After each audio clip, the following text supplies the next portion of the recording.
নমস্কার।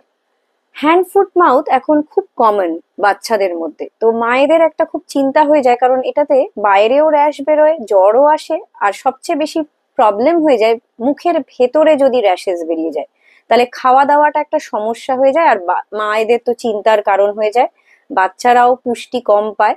তো এর জন্য রাখতে হবে বেশি করে জল বা দুধ, যেটা ইজিলি গিলে ফেলা যাবে আর ডিহাইড্রেশনও হতে দেবে না।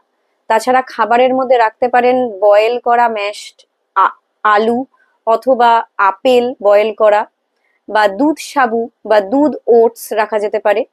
তবে রাখবেন না হচ্ছে খুব বেশি গরম খাবার, আর স্পাইসি খাবার রাখা যাবে না।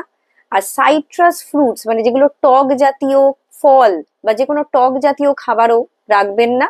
আর ডিম সেদ্ধটাও কিন্তু খুবই উপকারী, এটাও খাওয়া যেতে পারে। নমস্কার।